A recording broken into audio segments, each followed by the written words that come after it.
community is a huge component, and as Anne was sharing, just a really non-judgmental, welcoming, supportive environment where anyone can come at any age and any stage, and we meet people where they're at, because that is so important. Like you were kind of alluding earlier to, not all exercise is equal exercise, just as not all nutrition is equal nutrition. And so it is a great start to get out and walk, but walking alone is a short-term solution and has its limitations. But the way that we're going to exercise to treat blood pressure versus diabetes versus depression is going to be very different. And the modality of exercise that we'll use will be very different. And I'm of the belief that if you are going to commit an hour to an exercise session, let's get the most bang for your buck. Let's get the most customized exercise program you can possibly get in there.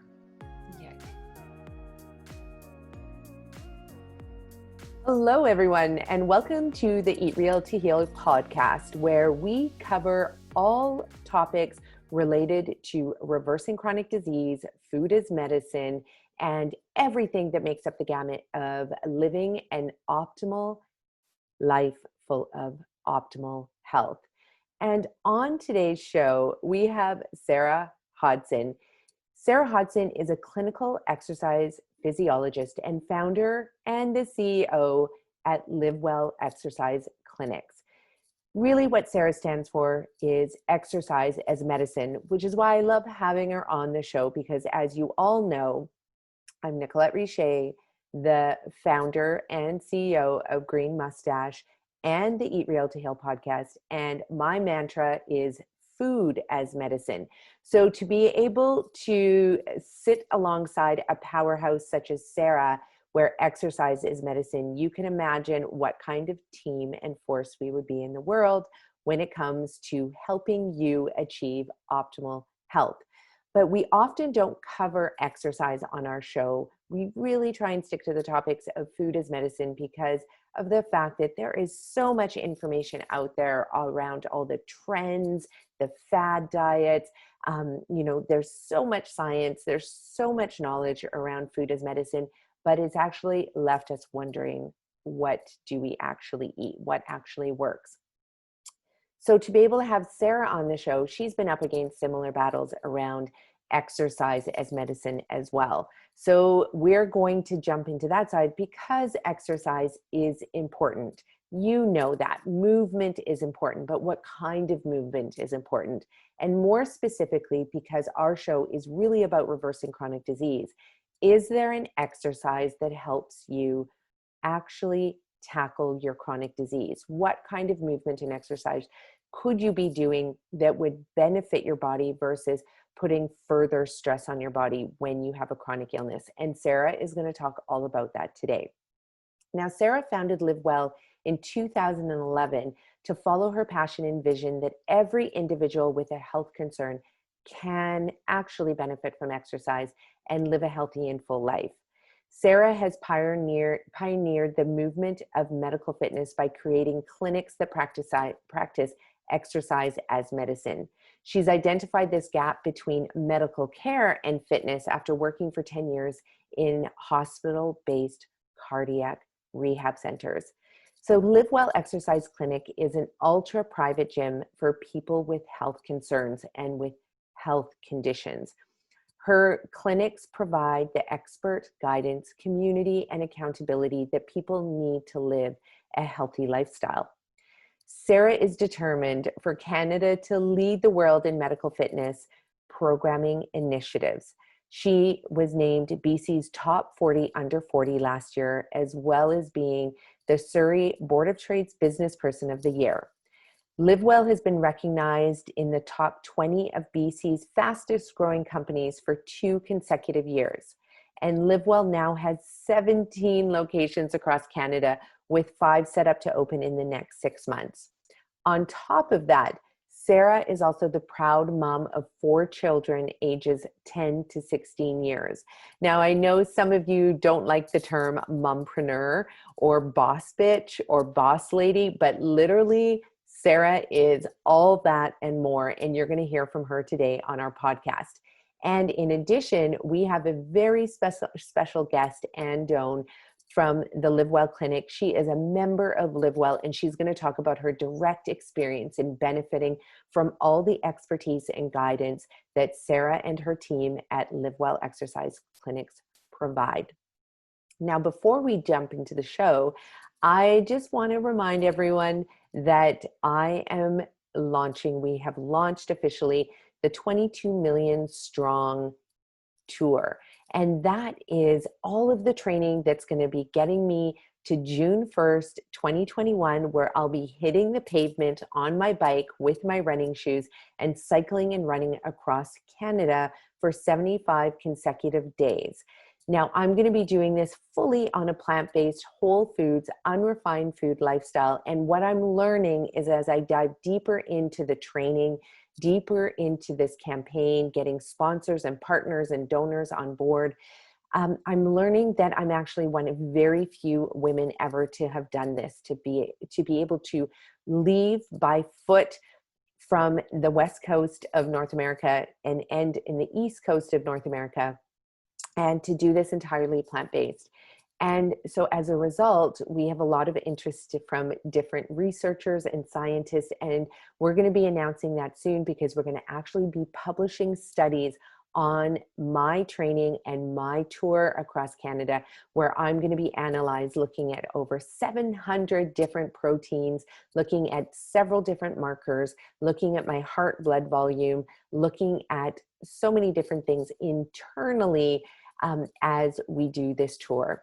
Now, another thing that I'm really proud about with the 22 Million Strong campaign is that every couple days, we're going to be stopping to meet with Indigenous communities, with physicians groups and youth groups, to understand what are the barriers to understanding that food is medicine. What are the barriers to accessing clean, real food that can be used as medicine?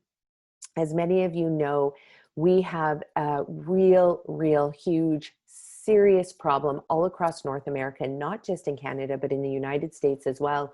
Actually in Australia, New Zealand, South America, Africa, all parts of Europe, and Asia as well, where we have really decimated the food systems of Indigenous communities and Aboriginal and First Nations and Métis communities all around the world.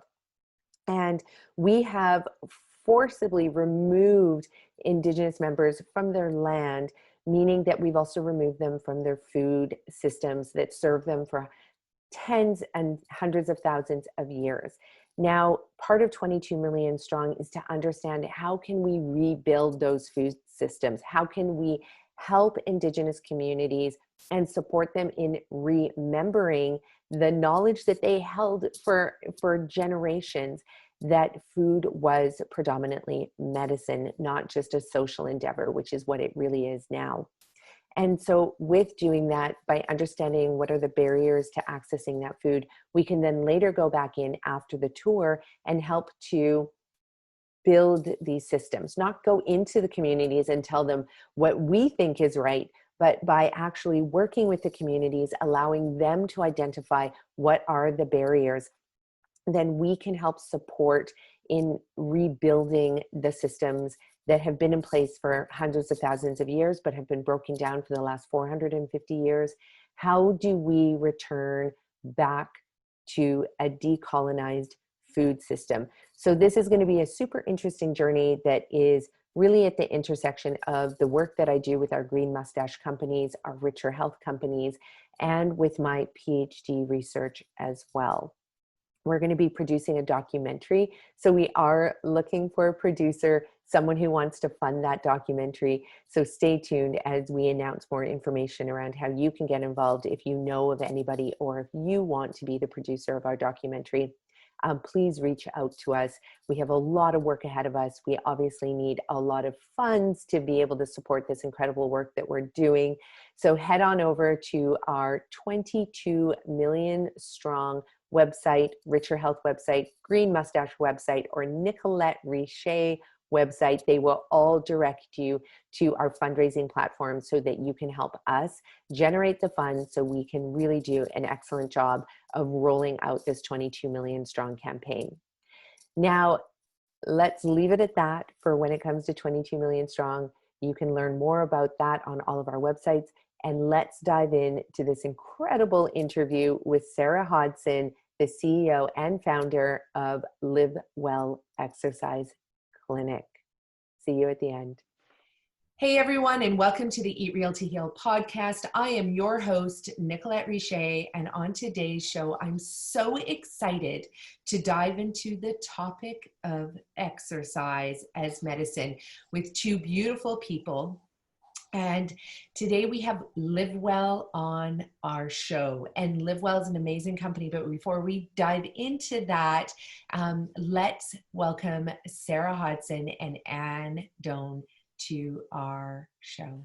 Thank you for being here, ladies. Thank you so much for having us. Yes, thank you. So Anne is a member of Live Well. So she is somebody who's using exercise as medicine. And Sara is the founder and CEO of Live Well, where you have now 17 locations. Yeah, across Canada. Yeah. And you have how many more in the works that are about to open? We have 5 that are under development in Calgary, Edmonton, and Ontario. So our clinics kind of span from BC, Alberta, Saskatchewan, and Ontario. Okay, amazing. So I want to dive, Sara, into your story of what made you want to open up these exercise clinics, wellness clinics, and really more importantly, really explain your model, because it is very different than any other exercise clinic that's out there. Yeah. Live Well was really born out of my work in cardiac rehab and identifying a massive gap that existed. And that was the gap between medical care and fitness. So I got a kinesiology degree from UBC. And then I had an opportunity to work in cardiac rehab here in British Columbia. And in order to work in cardiac rehab, you get an extra certification called a clinical exercise physiologist.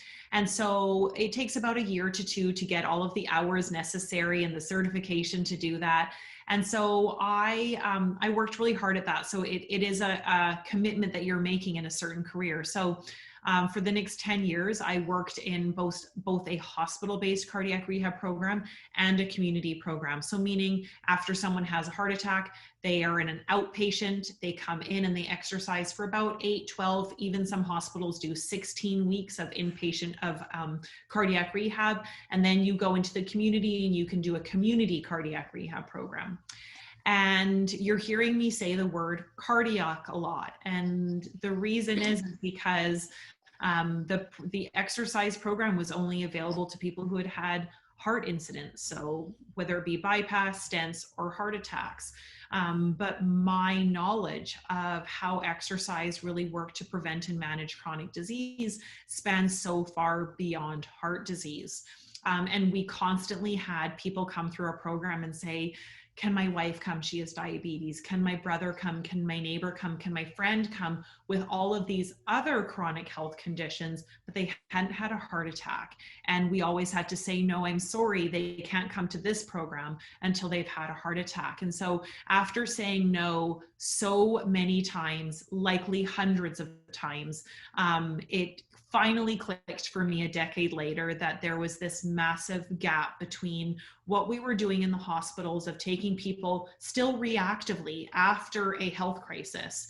And then we had big box gyms and the emergence of boutique fitness, who were truly taking a focus of physique and performance to exercise.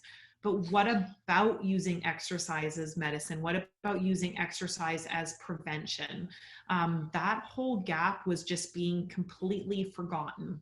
And so I tapped into my entrepreneurial spirit. And in 2011, I opened up my first clinic in White Rock, British Columbia. and I went to physicians because it was physicians that I had worked with in cardiac rehab.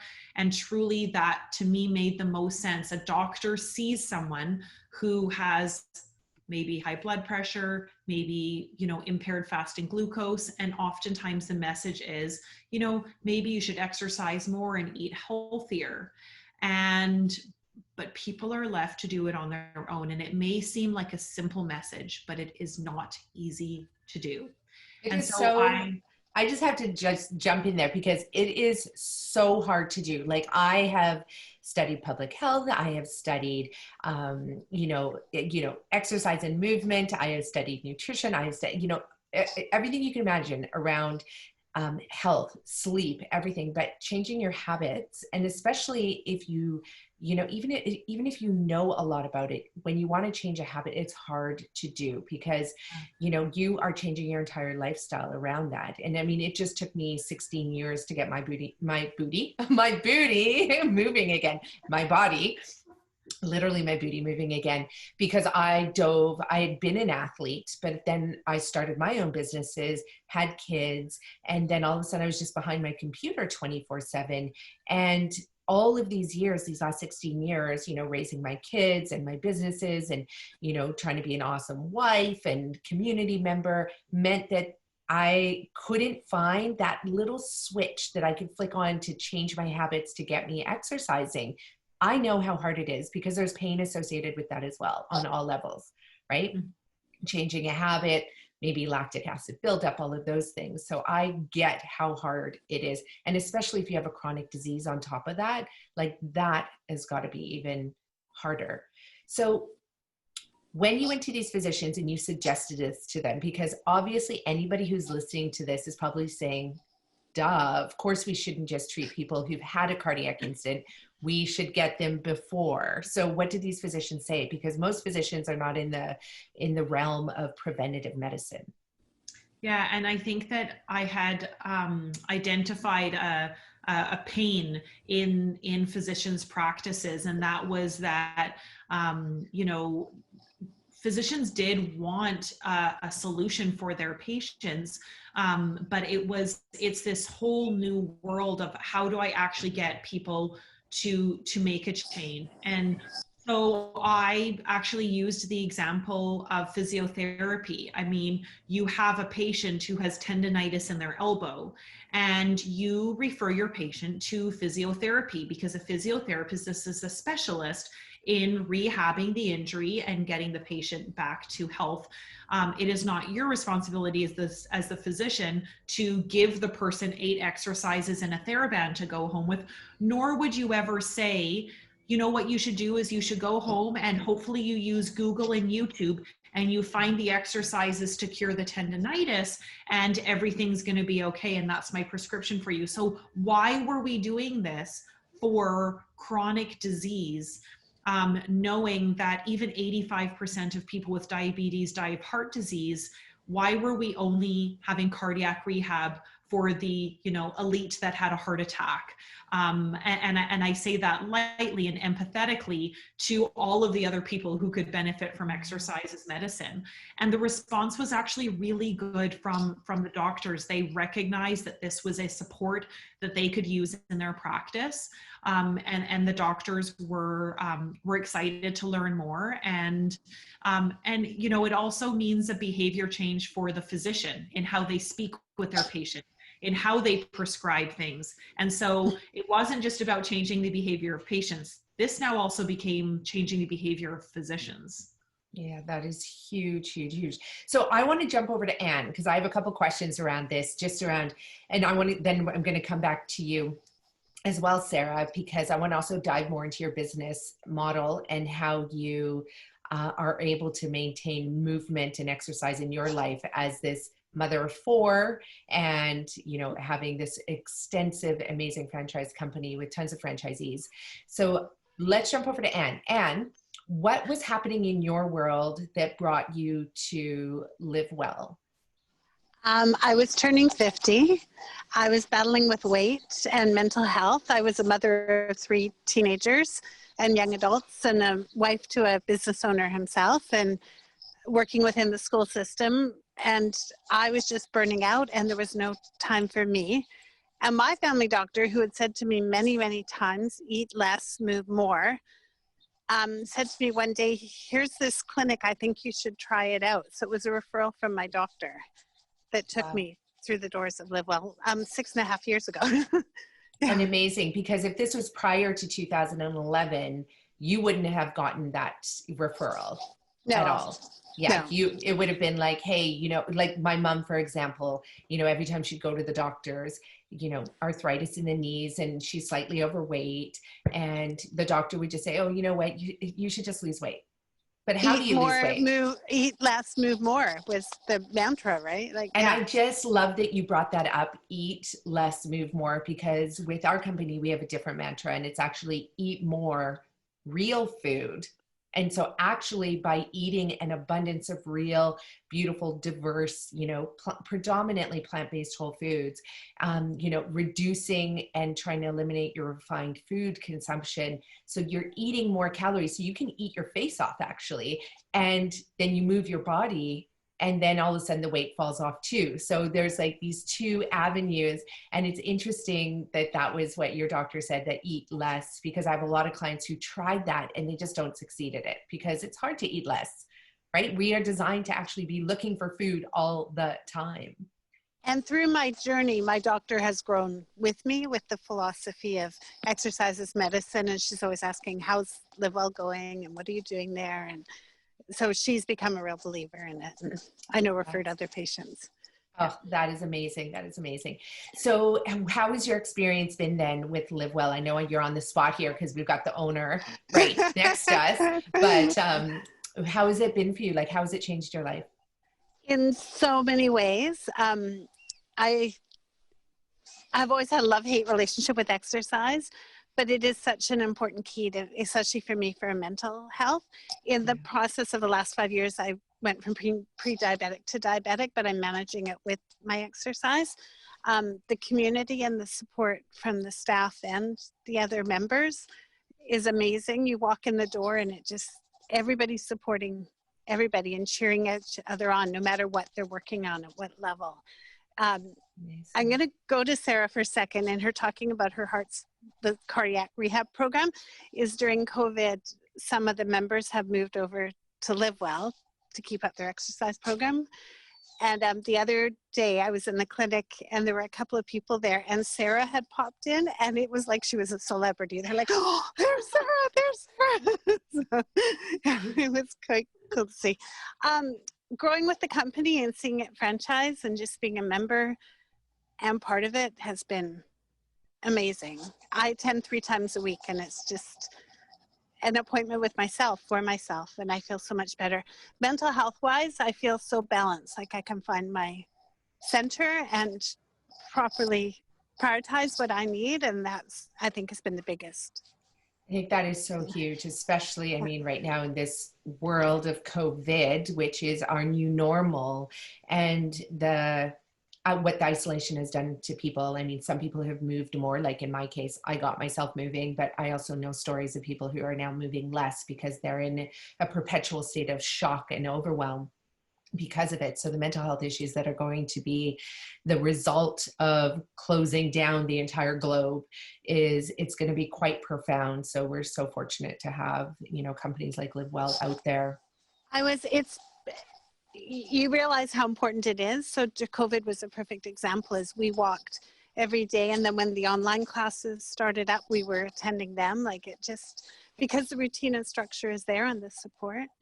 I'm also going to mention, I ended up having a surprise surgery for a benign sinus tumor in July. And when I returned 4 weeks later, the program that the staff had for me to rebuild was fantastic. Like, they take in everybody's personal, okay, here's where you're at, here's where you were, this is how we're going to get back there.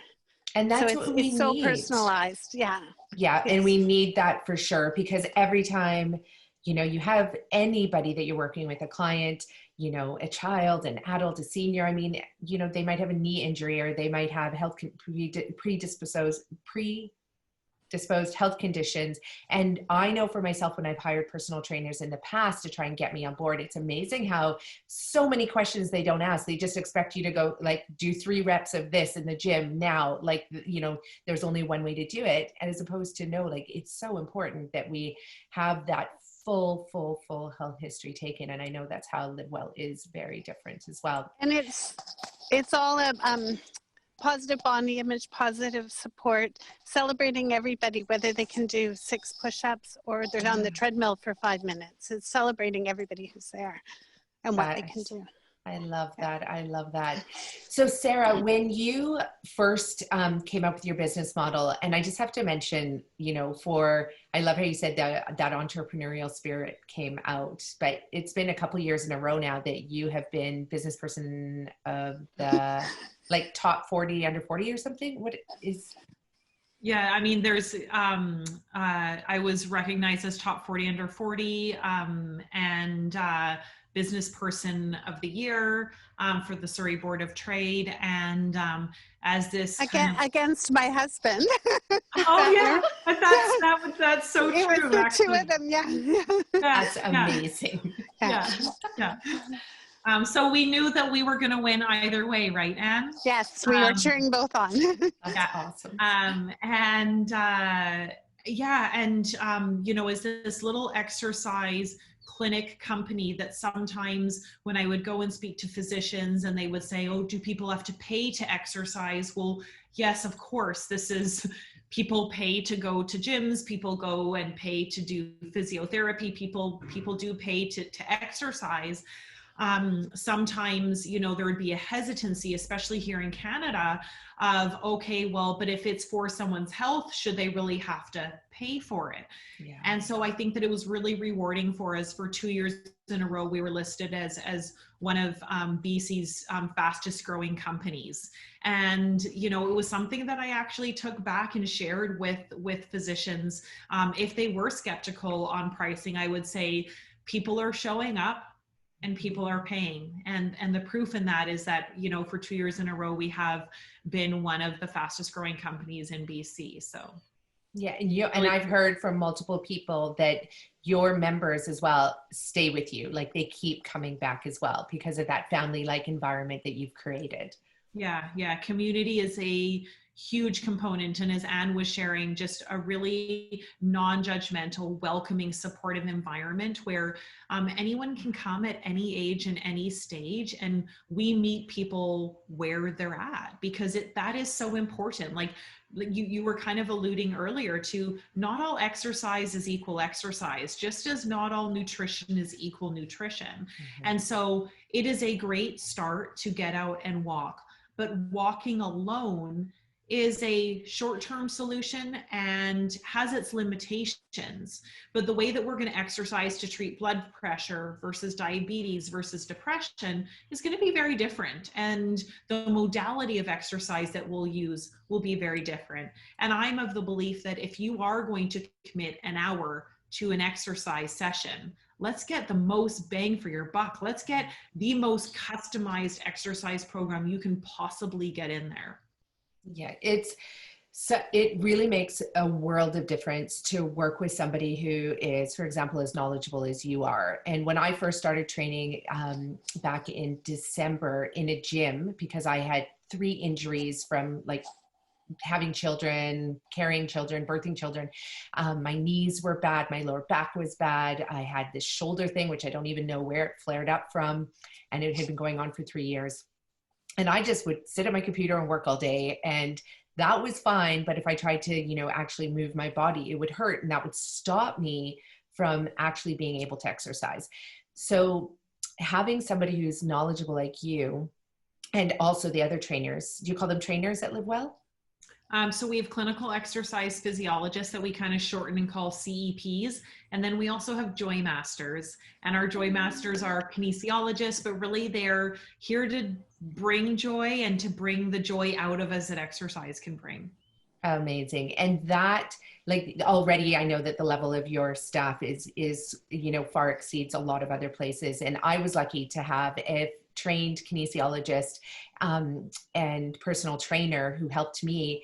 And first thing she said is, she's like, what is your end goal? I told her my end goal is to get back into climbing and running. And she was like, great. And because she had the knowledge, she was able to, all my injuries are gone. And now I'm running and training like 13 hours a week. And it's, which I know seems excessive for anybody who's listening, but I am training to run across Canada and bike across Canada in 75 days next year. So that is a little bit different than the kind of training you're going to be doing if you are trying to support yourself if you have heart disease and diabetes. So just want to put that in there. But definitely it is important for people to know that not all gyms are the same, and not all personal trainers and physiotherapists and kinesiologists and practitioners are the same. So make sure you seek out a really good qualified clinic, because it can make all the difference between perpetuating further injuries and actually healing and getting results.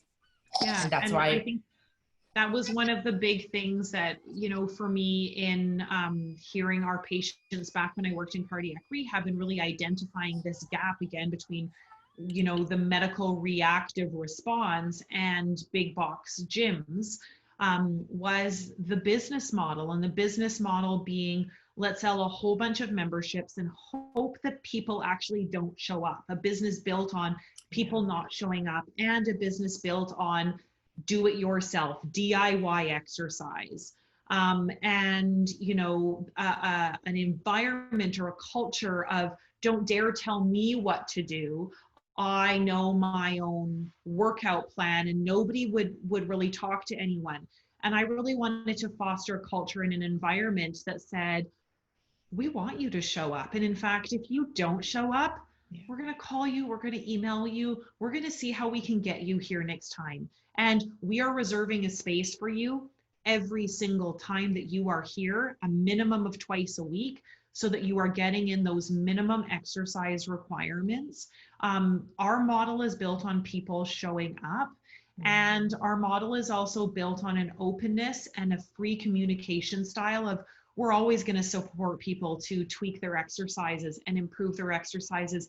And our members feel very confident and safe in saying, am I doing this right? This is getting a little bit easy for me. Or I'm finding this challenging now. I'm not sure why. What have we changed?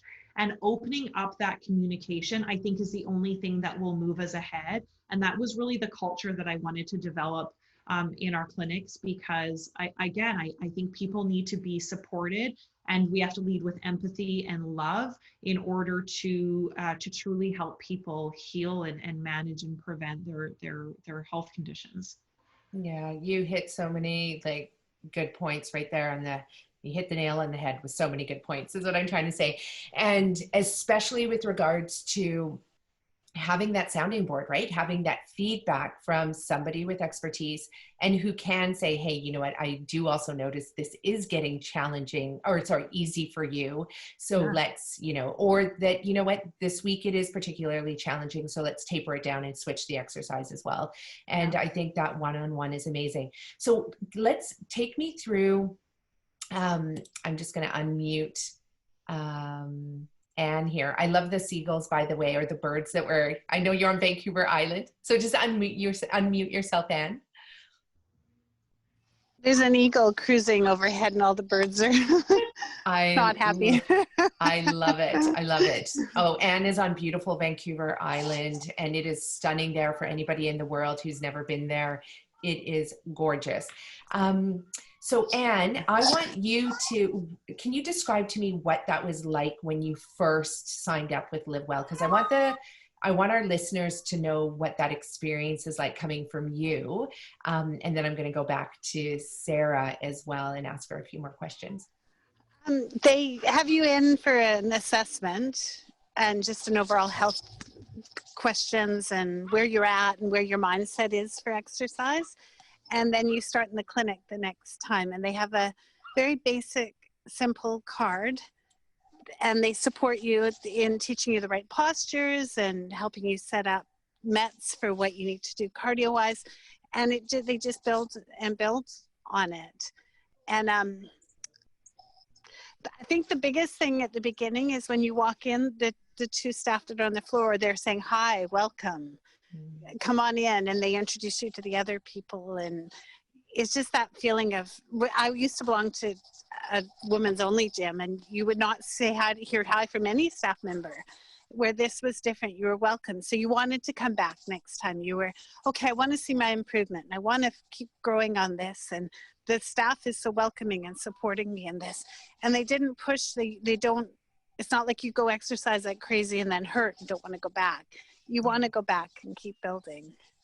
Yeah. And so nice to go into a gym like this too, where, I mean, sure, you can walk into a gym and you see all of these 20-something-year-olds who are eating McDonald's and, you know, taking photos for Instagram. Whereas you go into Live Well, you see other people who are real humans. Like, you know, they're not, you know, photoshopping themselves. They're there. They have real life illnesses and real life bodies. And to be able to just be amongst people who are, you know, not out there just trying to look good, even though we all know, sure, like physical appearance, you know, for some is very motivating, but at the same time, you just want to go to a gym with your sweats on and just do the work because you're ultimately craving the health that comes from the inside out. That's Imagine. exactly it, is you start to feel better and those aches and pains go away and you're sleeping better and you're making better choices when you eat. So that becomes the motivator.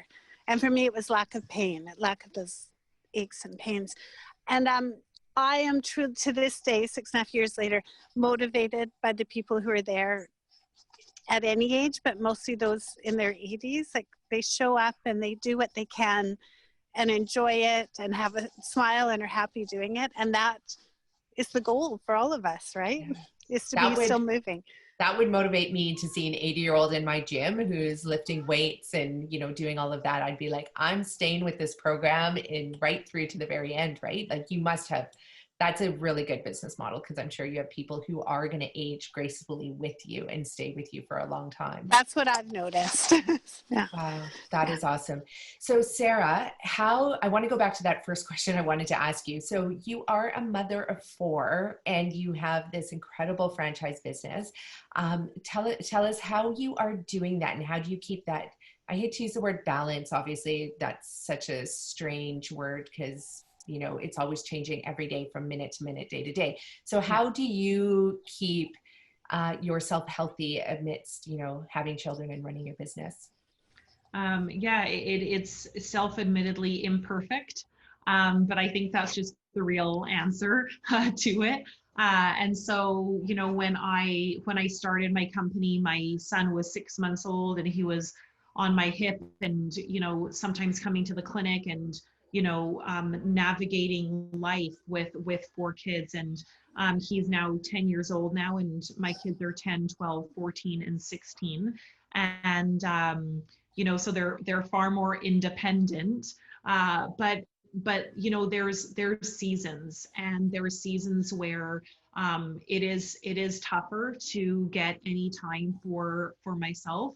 But I also then can relate to women who fall into the belief and the self narrative that I need to take care of everybody else, and one day I'll take care of myself. And, you know, even several years ago, my business really needed me on the front lines again. And I, you know, stepped up and I was commuting an hour a day and I was on the floor and I was exhausted and I stopped exercising.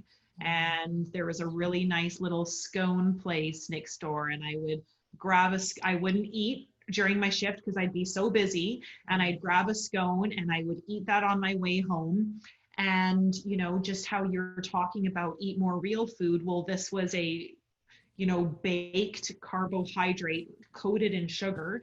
And it would feel like I hadn't eaten much, but I had eaten the wrong foods. Yeah. And slowly over that year, I gained a lot of weight, and I really had to preach to myself what I had developed. And I joined as a member to Live Well, and I needed to be accountable. I needed someone to care about me and hold me accountable and give me a program. And that really set me back on a pattern where I was able to find my healthy weight again and integrate the habit into my life. But none of us are not susceptible to the ebbs and flows of life. And And so, you know, I myself have benefit from Live Well and the philosophy and belief and environment that we have, and from the members welcoming me into their sessions as one of them. So you know,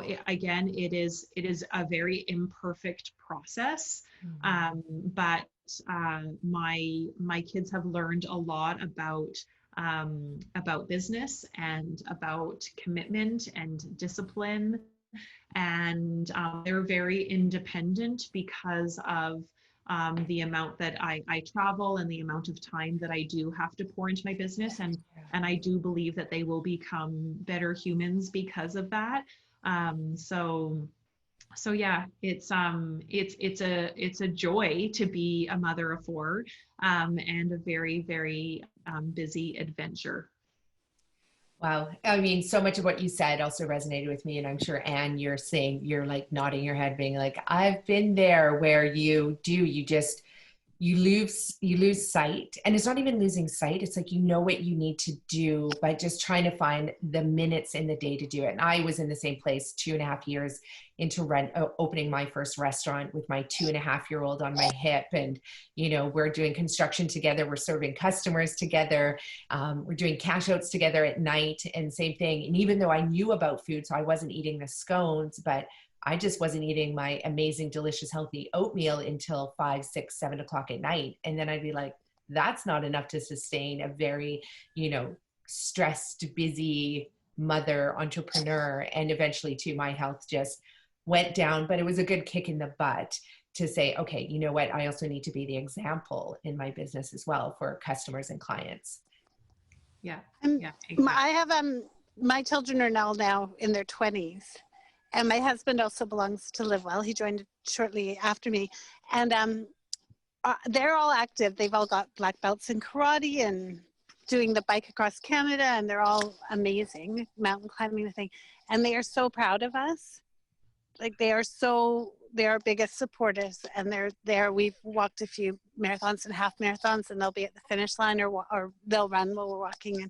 But they are truly love Live Well for what it's brought to our lives, and how we can hike with them and bike, and yeah. And setting such a good example as well for your kids, because I didn't necessarily have that. Well, I shouldn't say that. I think when I was really little, my parents were still playing volleyball and going on lots of hikes. But then as a mother and as a parent, you know what happens, right? Like, you start to get teenagers, and then all of a sudden you're a chauffeur. You become a chauffeur, and then you're supporting their physical activities. That's and exactly. Not looking at, yeah. And that part is so wild, because I think somebody forgot to tell us that your kids would actually get busier when they hit 13. Like, they make the infant years seem like the hard years because you're sleep deprived. But I'm like, I will take that over having no time to eat well, move my body, or not being able to prioritize that, make the time for it. And so it really does take a concerted effort when your kids become teenagers. But it's so true. My kids as well, they, you know, see me out there biking and running every day and going to the gym, and, you know, and then I see them, like my 16-year-old daughter busting out a yoga mat and doing a full hour-long yoga practice on her own. And I'm just like, okay, this is good. And I'm hoping too that they can sustain that as they, you know, age and mature and go through different life stages. yeah. Sarah, I have to ask you, you had mentioned that there was an exercise, you know, different exercises, for example, you know, if somebody has diabetes or heart disease. Can you dive into that more? Because I have a feeling there's some, you know, potential personal trainers out there who probably never actually thought about that, differentiating the exercise based on the person's diagnosed chronic illness. Yeah, and that's really the education that comes with the clinical exercise physiology training, and that's done through the American College of Sports Medicine, that additional kind of postgraduate certification. But you know, I think that what often happens is that we don't understand, as a general fitness community, what these individuals should not do. And so, probably one of the most common diagnosis that we see across our members is high blood pressure. And when we look at high blood pressure, exercise is very, very treatable for high blood pressure.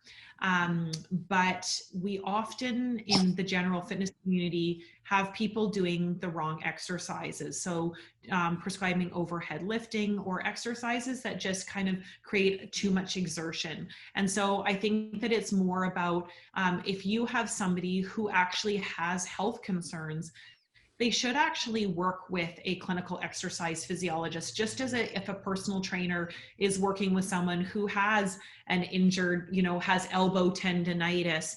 A personal trainer may have some guidance and some experience in giving some very basic exercises, but that person should be referred out to a physiotherapist. And this field is really no different. When we truly are using exercise as medicine, there really has to be the specialty field that is dealing with these with individuals in order to make sure that the dose response is exactly what we're looking for. Amazing. And when you have clients that come in, so do they come in with a diagnosed condition? Is it like, do you have a vetting process, or what is the process for being able to go and train at Live Well? Yeah. So anyone is welcome here at any age, at any stage, and it's truly someone who is looking for an environment where their health is the common thread, and they are here to improve their health. So we are not about how many push-ups can you do, or how fast can you run, or any type of performance or physique. We truly are about health. And so that's the basic common thread. When our members start with us, we do a whole medical history, and we sit down and really understand the medical profile of our member. So it's often, the mom whose kids are older teenagers or going off to university, and maybe they have not been active, and they say, I haven't been making myself a priority. And I know that my mom or my dad dealt with these health issues, or my older sister, my older brother had these health issues, and I don't want that to be me. And that's the prevention case.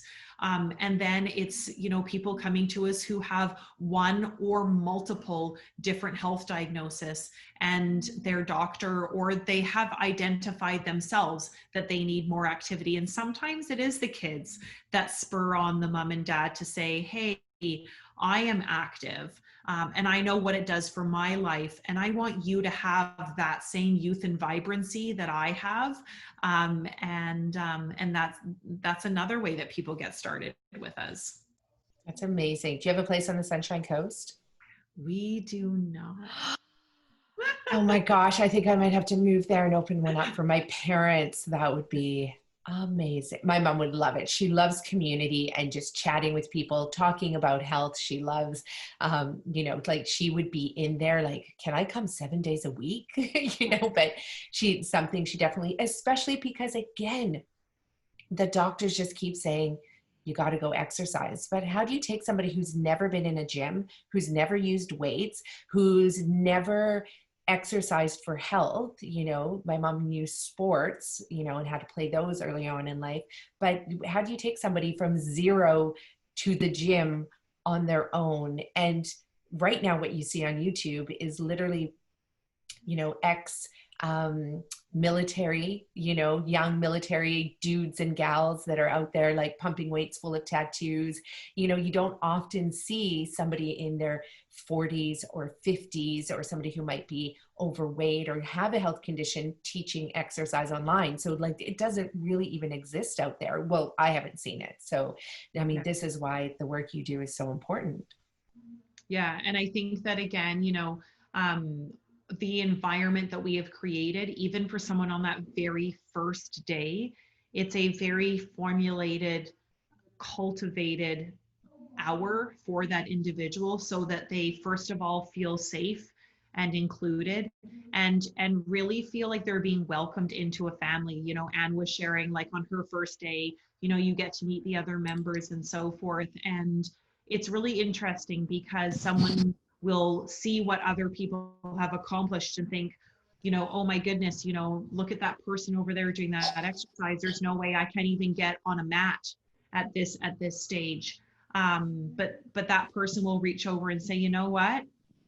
I was the same way when I started, and I've been here for a year now, and now I am able to do this. And the new person goes, oh my goodness, now they're inspired. Oh, I can aspire to be like that. And so even a new person on their first day inspires our current members, and our current members inspire that new person.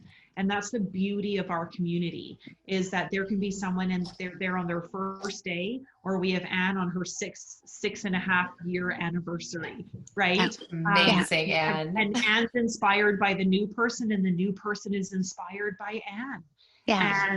And everyone plays a role in our community. And I think that's a really beautiful component of it. I love that so much.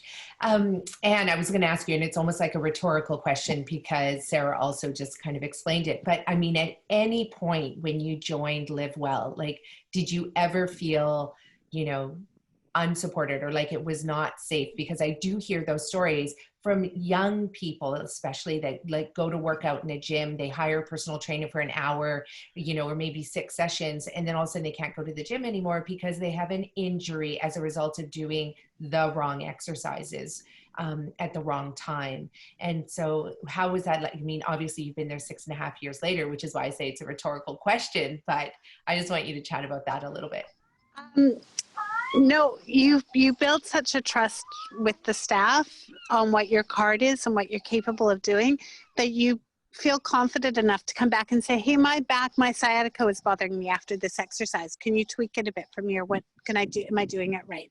Like there's such a rapport going on that you can speak up and say, okay, my knee hurt after those squats. Am I doing it right? Or maybe we should and then you consult each other and talk about what needs to change to improve that.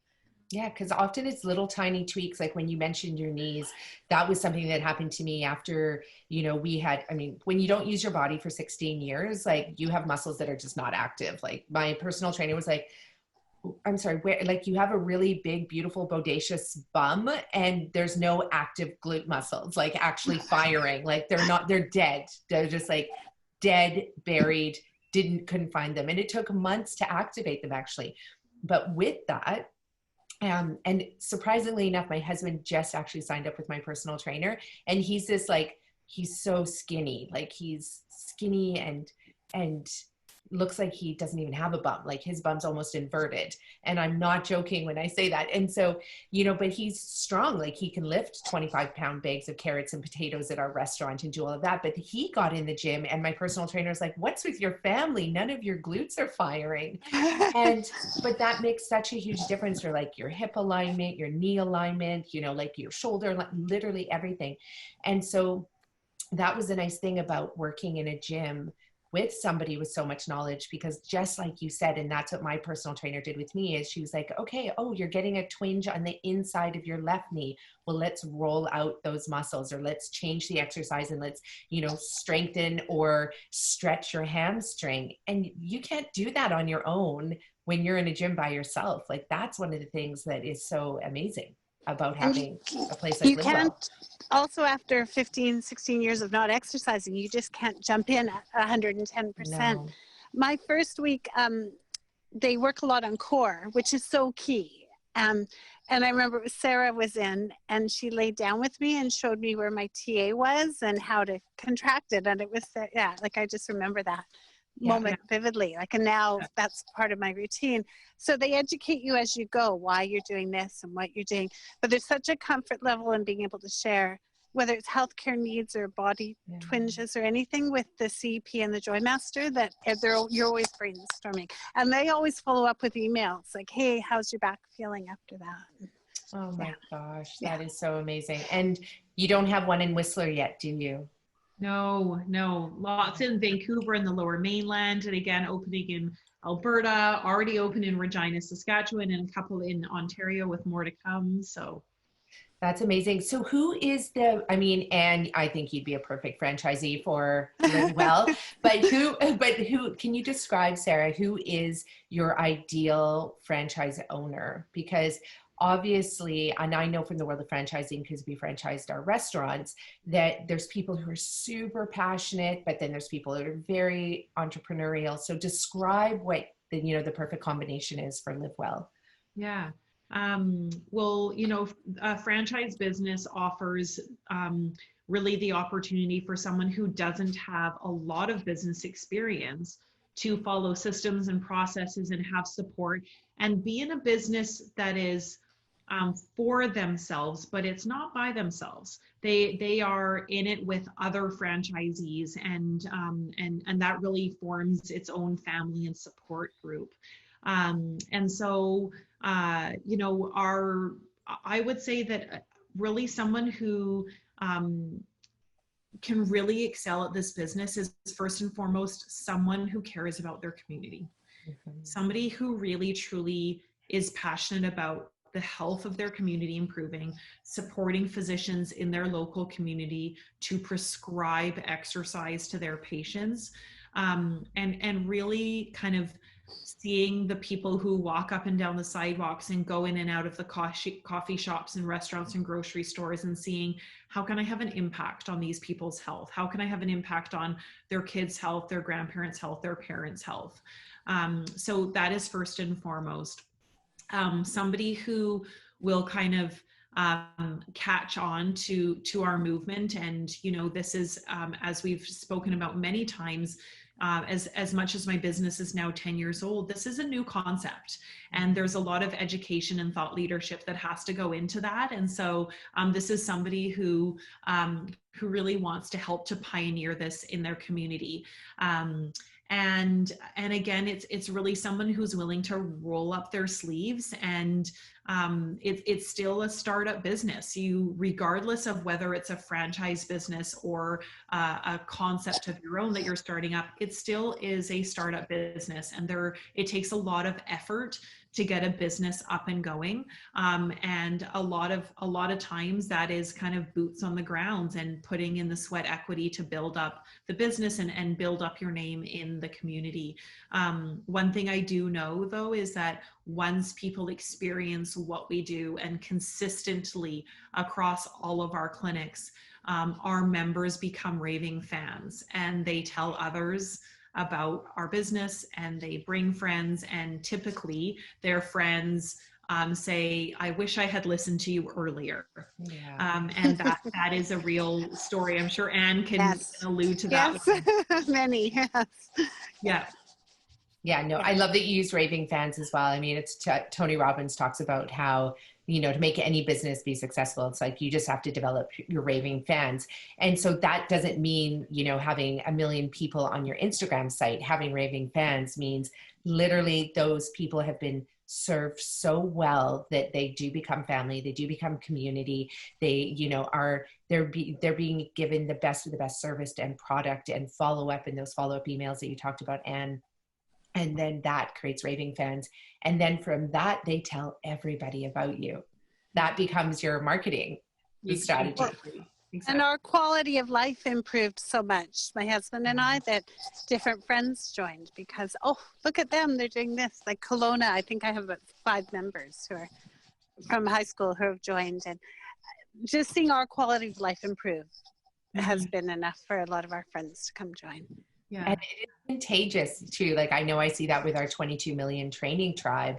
That's that, I said, I'm just going to share my training with anybody who wants to do it. You don't have to do the full version. You can do a quarter of what I'm doing, but at least it's just the schedule's there to get you outside moving every day. And it's been incredible. We have like all of these people from all over that are just, doing it. And the community that's from that is so profound, and people are glowing. Like, you can see it through the videos that they're sending in, and it's been so exciting. And that's one question I have for you is, I know through, sorry, Sarah, that I know through, for example, the Blue Zones research, where they found that there's, 9 areas that if you incorporate that and make it your lifestyle, then you can live to be over 100 disease-free.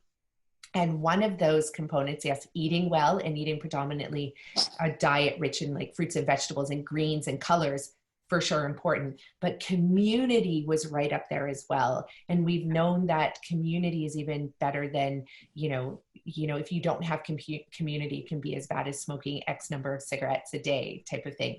So how have you noticed that with your members that come in? I can imagine for a lot of them that just the community aspect is enough to turn their health around, even if they weren't on the treadmill or lifting the weights. Yeah, absolutely. I mean, community is literally one of the most important aspects of our program, and there's widespread research to show that community can help people deal with depression, and community is actually also an indicator of people who have been able to maintain their healthy weight loss. It's not a specific, I did this diet or that diet or whatever. It is, I had a community of people who were around me and supported me and loved me through all of this. And so we know that developing community is so imperative to people's health journey.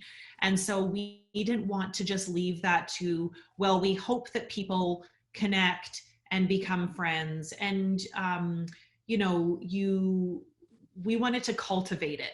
We wanted it to be that if you come to Live Well, you have an opportunity to be part of a community. And so our exercise sessions are very typically the exact same people on the exact same day at the same time.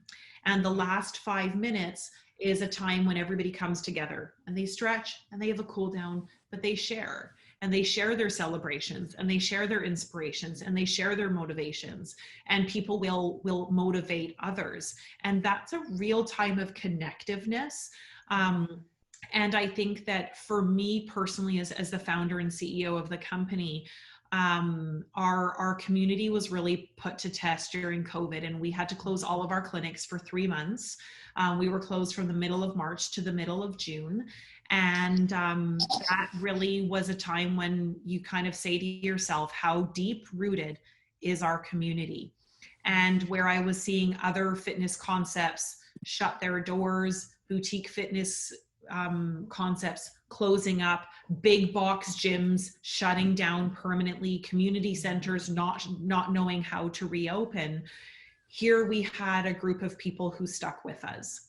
We had a group of people who said, how can we keep getting what we get at Live Well at home? And we will show up for it. And we created an on-demand product. Within 5 days of our clinics closing, we had every single one of our members exercising in their home. And from the end of March till now, we have clocked over 23,000 on-demand workouts from our members across this country.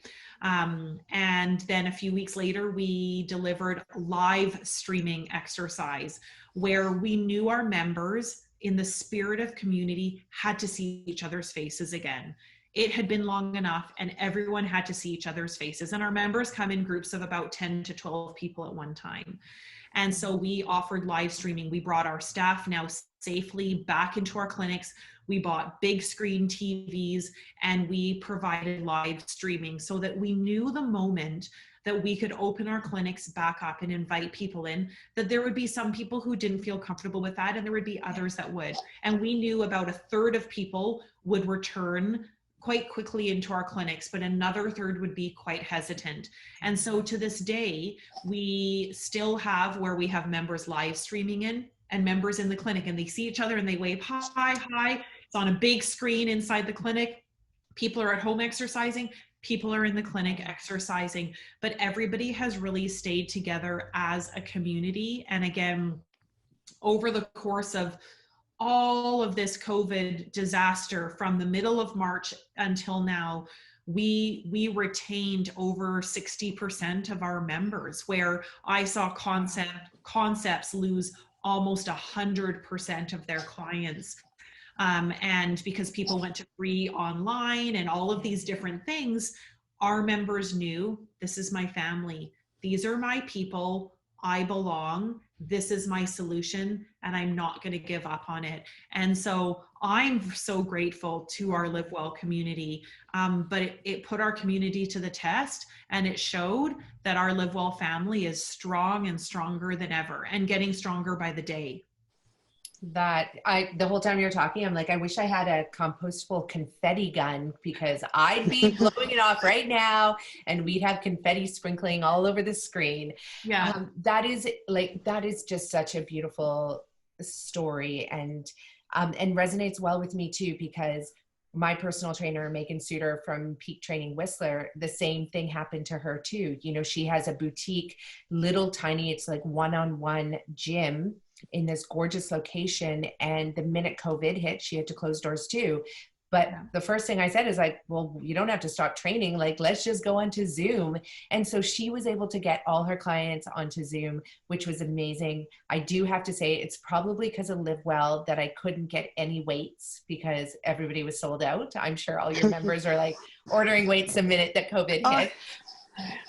We had cans of kidney beans and tomatoes. That's what we were using. Yeah, I was lifting rocks in my garden, and I had like big jugs of apple cider vinegar that I was like lifting up as weight. It was awesome, like all the different things we used. A towel in the door jamb, like all sorts of things. I want to talk about that a little bit too, because there's a beautiful, and I wish I can remember the name of the company, but there's an Indigenous couple who have this gorgeous company, and they do personal training as well, and they have lots of online courses. But I love that they also have Indigenous weight systems, like, which are really nature's weight. So how did you transition your clients into being at home? Like, did people have to purchase weights? Like, what did they do? Yeah. So we really want to meet our members where they're at. And so we don't have kind of one big blanket approach that we throw to everybody. We went to every single member individually and said, what do you have? What do you have at home? What are you looking to buy? But what do you have? Let's work with what you have.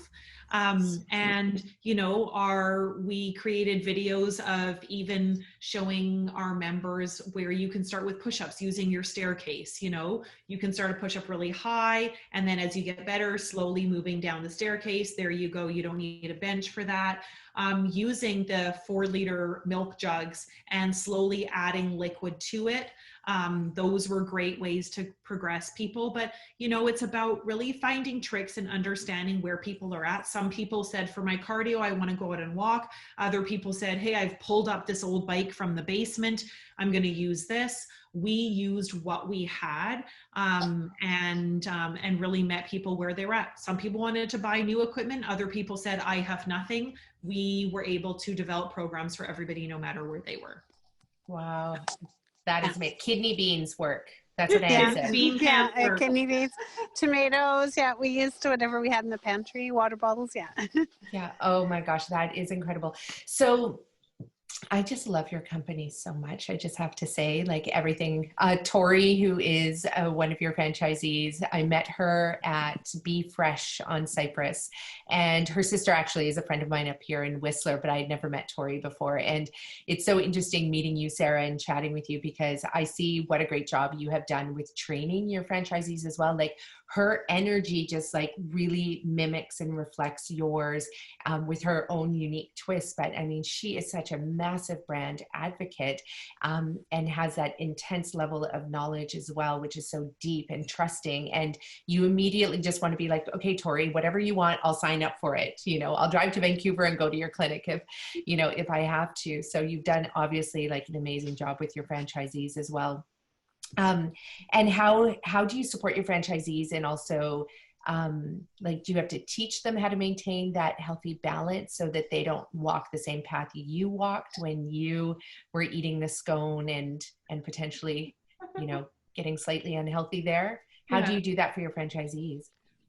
Yeah, I think that really it's about supporting our franchisees in all aspects, but our focus is on making sure that the franchisees develop and build a balanced business and making sure that they are hiring the right people, because people really make the inside and build the culture of our business. And then it's, what are the systems needed in order to grow the business? What are the things that we need to talk to doctors about? what are the marketing tools, what are the sales tools, and understanding those pieces. And then understanding, you know, how do I financially drive this business? What are my profit margins, and you know, what do I charge for a membership? And you know, nowadays having a recurring membership business model is really, really a favorable, predictable business model. And I think that, you know, one thing that I would celebrate my team for out of our head office, and we call ourselves Joy Squad. Our Joy Squad really took our franchise model and said, okay, how do we also shift and relook at this for a post-pandemic economy? So what about the people out there who are thinking this is a great concept and I want to bring this to my community? How can we reduce the risk? How can we make this more approachable, where people are in a mind frame of, I thought my job was super secure, and COVID showed me that, holy smokes, a lot of people lost their jobs and I wasn't expecting that. So more people are wanting to be their own boss, but people are financially conservatives and the banks are being conservative. And how can we meet all of these needs? So we have shifted our model and made it a little bit more tighter packaged, a little, you know, we've taken away some things that could have had some high cost, reduce the amount of space that people would need to start their business so that they can build their business in a little bit more of a risk adverse environment. And I know that out of the 2008 recession is when franchise sales in North America really skyrocketed. And so in a time of economic disaster, we do see a real uptake of be your own boss, buy a franchise business. And it's just that added element of, you know, starting any new business is a risk, and there is a risk of failure. But starting a franchise business is minimizing that risk. And so that's really how we have looked to, I would say, advance and innovate our business model to be predictive of a post-pandemic culture and definitely economical landscape. And so yeah, our franchisees are the life of our brand. And so we want to make sure that they're supported. You know, we have an online university that teaches their staff exactly how to deliver the brand experience, the member experience, so that whether you're at a clinic in BC or Ontario, the exact same thing is happening. And that's the beauty of franchising. Yeah, no, definitely is. And you seem to have hit all the points that are needed to have a successful franchise as well. And are your members able, I mean, not many people are traveling right now, but are they able to visit other LiveWell clinics if they're a member of one clinic? If they were to travel between locations? Yeah, absolutely. Members can either drop into another location or even have a joint membership. Sometimes it's that someone might work downtown and live in the suburbs. So it might be that, you know, on a few days after work, they go to the one downtown, and on the weekend they go to the one in the suburbs, or whatever that mix and match may be. But we do find that most of our members do really, again, they find a friendship and they find a group, and people are willing to then drive for that. People are willing to go out of their way. And sometimes we even find that we open up a new clinic in the suburb that somebody lives in where they were driving 30 minutes before, and they go, well, I'm going to keep driving those 30 minutes because they're my friends and they're my people now. I don't want to lose them. Right. So we definitely find that. Wow. One of the questions that I have is around being able to hire employees. So you obviously have a specific skill set that you need, right? So does everybody have to be certified in the clinical, sorry, say it again, clinical exercise physiologist, clinical exercise physiologist, CEP. So do they have to, does everyone have to be trained, or how do you manage that? Because I imagine that, you know, when you are in the world of fitness, there's so many different styles, so many different ways of doing it. How do you ensure that these people are delivering the same expertise in every clinic? Yeah. So, our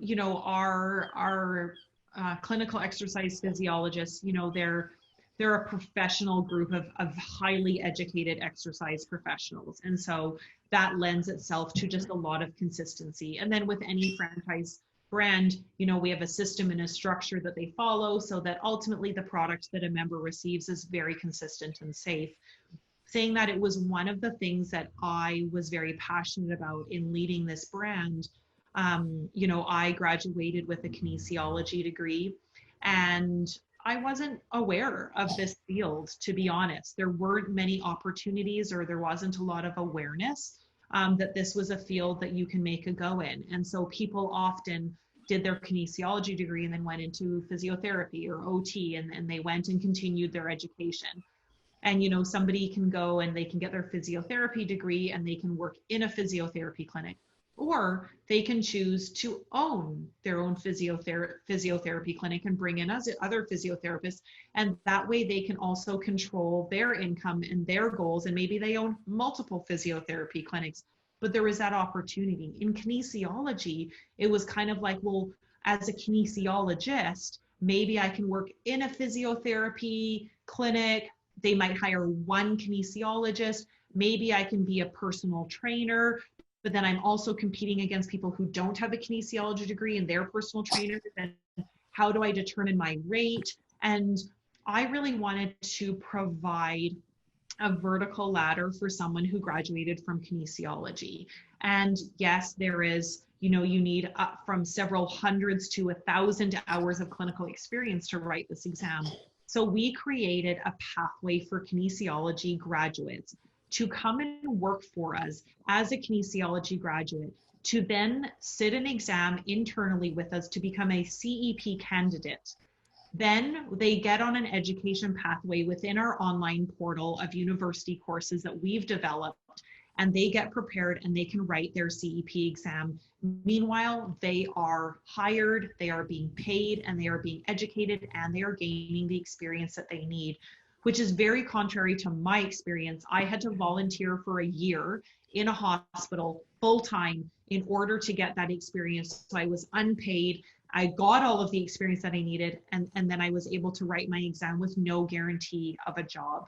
And so it's really a pathway that we wanted to create to provide the future of kinesiology students with, there's options out there. And there's a lot of potential for you, because now you can become a CEP.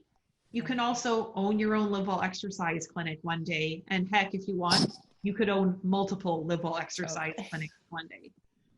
Yeah, that is a brilliant model for sure. And it's interesting how there's so many similarities. I'm food as medicine, your exercise as medicine, but we had the same thing happen with us, is that especially when we opened up our restaurants, we had all these nutritionists and dietitians working for us. And I'm like, well, why aren't you out there doing this work in the world? And it requires them to be entrepreneurs and get out there and like get clients. And how do you compete against the paleo nutritionist versus a keto nutritionist versus a plant-based whole food nutritionist? And so it did require a specific individual who can actually take their dietitian's dietary degree or their nutrition degree or certification and actually do something with it.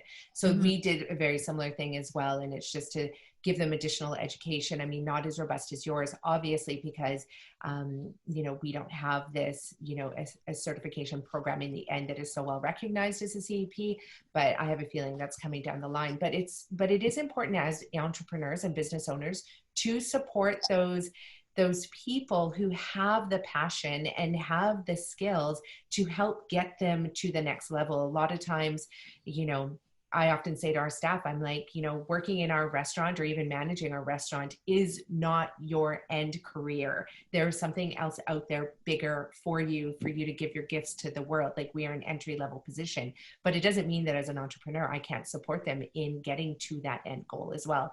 And so many of our staff have started their own businesses where food as medicine is the foundation. And so I just love what you're doing, because you're building our future world leaders is what you're doing. And Yeah, which is amazing. And also allowing people to let their gift shine as well and not get lost in the world of just trying to figure out like, well, who do I work for and where can I just get a job? You're creating careers for people, which Yeah. is such a big difference. So you're not just getting people healthy in the gym, you are creating, I love it, on all levels. So Anne, a question that I have for you, or maybe for both you and Sarah, and you can both answer this just as we wrap up. And I'm asking you because actually, Anne, you have older children, and I'd like to learn from your motherly wisdom. So, you know, you have 3 kids, I have 3 kids, Sarah, you have 4 children. And, you know, I struggle sometimes with, you know, my middle daughter, like just being like, babe, let's move your body. Like she just didn't want to do gymnastics anymore. She loves playing the piano. You know, my kids can all cook and they can eat really well, but they can also now venturing into the world of spending their own money and buying a lot of junk food. So how do you two navigate that world? Because I'm assuming you have children with minds of their own and desires of their own. Like with ourselves, it's growth and it's fits and starts, and they will go out and try. But I think our kids, they each found something they were passionate about: dance and baseball and karate and swimming, and so they were always active and enjoy that as part of their lives. But food wise, it's been a growth, but they're examples for us. They all eat very healthy and know what they need to nourish their bodies, so we're learning from them while we're also showing them how different things. That makes sense? No, It's a joint effort. Yeah. Yeah, and fits and starts is actually a really nice way of putting it. So to remember that, you know, there might be a burst forward and then it'll stop and then it'll start again, and not to get hung up on the fact, you know, that when your kids kind of go left when you want them to go right, you know, or straight ahead. Yeah, it's challenging when you do have a lot of information about nutrition or exercise, and then to also have to let your kids navigate their own worlds. What about you, Sarah? Yeah, you know, I think that, so my kids are ages 10 to 16, and they're all involved in organized sport. But I think that, you know, oftentimes there's this kind of emphasis that sport leads to more competitive sport, to more formal sport, to, you know, university sport, and that's still a very, very great pathway.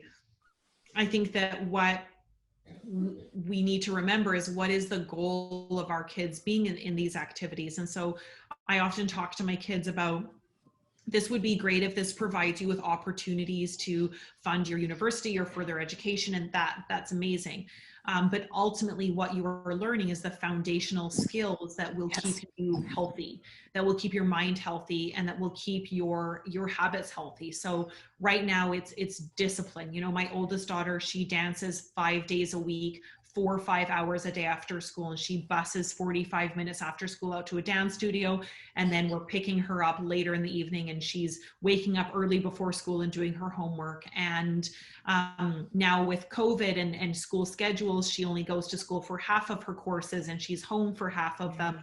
But what she is learning is discipline. She is learning that now for half of her high school courses, she doesn't even have a class that she needs to attend. So she has to apply herself. Yeah. And so that's really, I think that instead of talking about sport as, oh, I hope you make, you know, the NHL, or I hope you make the NBA, you know, it's about, I hope that you are developing the foundational skills. That activity will always be part of what you do.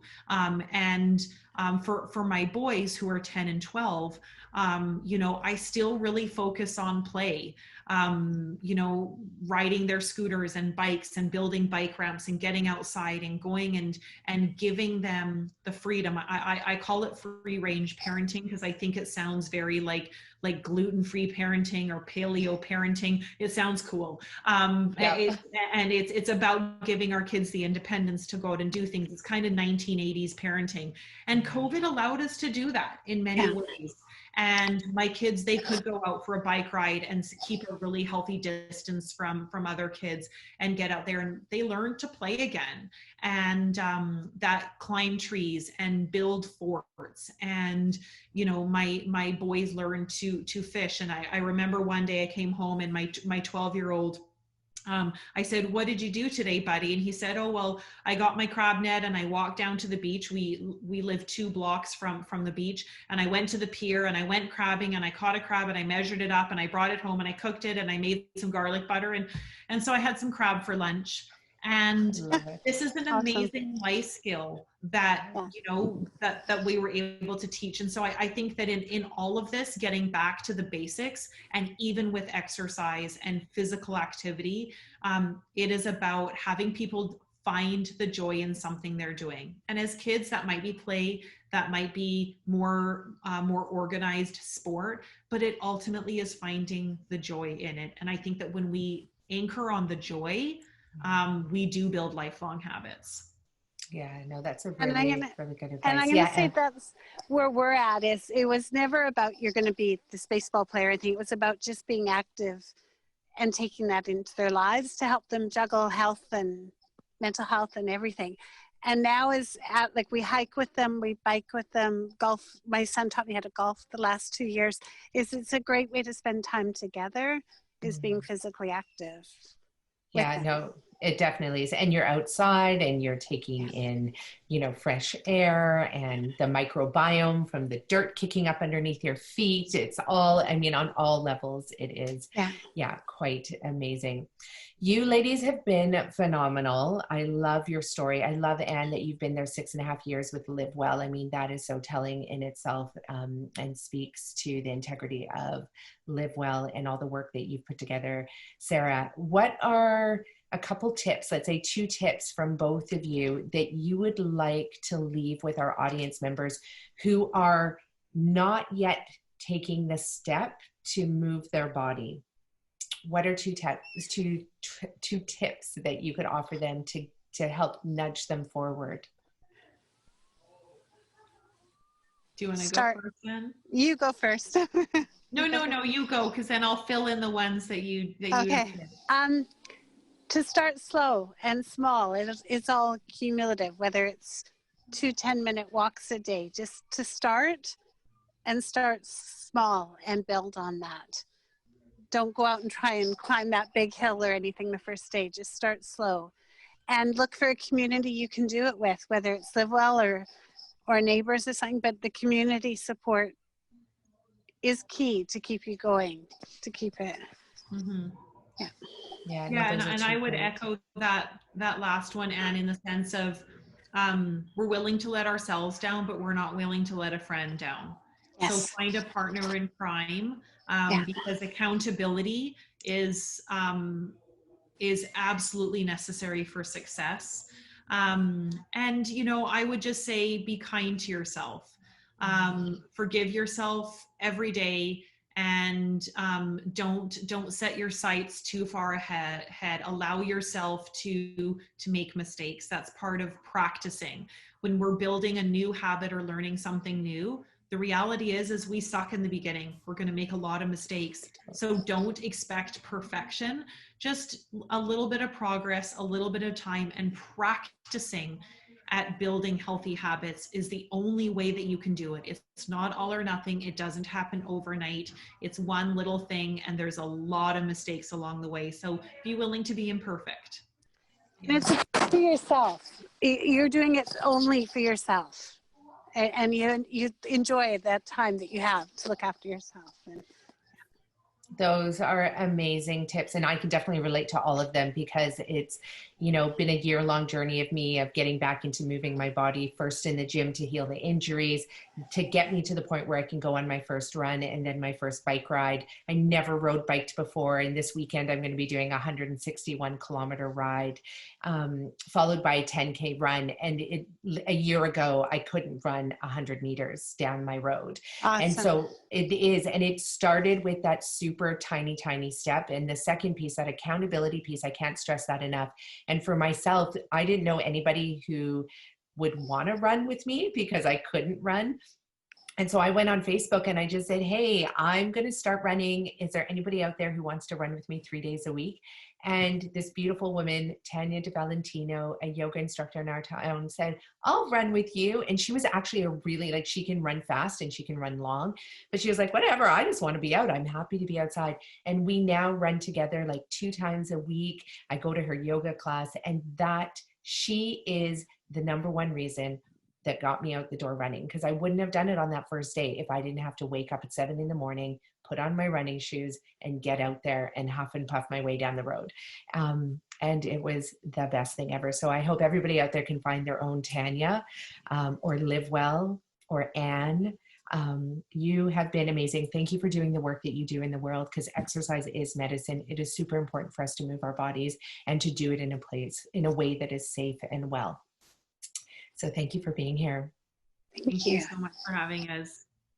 So glad that we had Sara on the show, and also to have Anne on the show as well, to give her direct experience of benefiting from everything that Live Well exercise clinics offer. So if you are someone who is suffering from a chronic disease, don't know how to move your body, you don't know how to get started with increasing movement and exercise in your life from a day-to-day perspective, then definitely reach out to Live Well. Look at their website. You can get information there. If you live in Canada as well, definitely sign up to be part of their programs. You now know that they're offering their programs online as well. You do not need to have a gym in your home to be able to engage in movement and exercise as medicine. You can literally use anything in your house, just as Sara mentioned in the podcast. And so don't wait another day. I know I waited 16 years before moving my body, and it was 16 years that I did not have to wait. Really, I could have started off very, very, very small. A lot of us, when we think about exercise, we think we need to go big or go home. That often leads in injury. You don't need to do that. You can start really small. And the beauty of it is that your body will love you for doing it. Your mind will love you for doing it. And you will be able to turn your health around. And before you know it, within a few short weeks, you'll be increasing the amount of movement and exercise that you can do. And that will benefit your body just as food as medicine benefits your body as well. So don't waste another day to get started. Call Sara at her clinic. She'll put you in touch with somebody who can help get you on the right path to health. Okay, everyone, that is it for this show. Stay tuned, as every week we produce another podcast every week that involves learning about food as medicine, that involves learning about your body and how to optimize your health using either sleep, food, exercise, so many more things. If you know of somebody that has used food as medicine to reverse their chronic degenerative disease, reach out to them and tell them that we would love to interview them for our podcast so that they can share their healing journey with others, so that others can learn. Because as you know, stories help change the world, and that's what we are doing here on the Eat Real to Heal podcast. Thanks for being with us. Stay well, eat well, do well.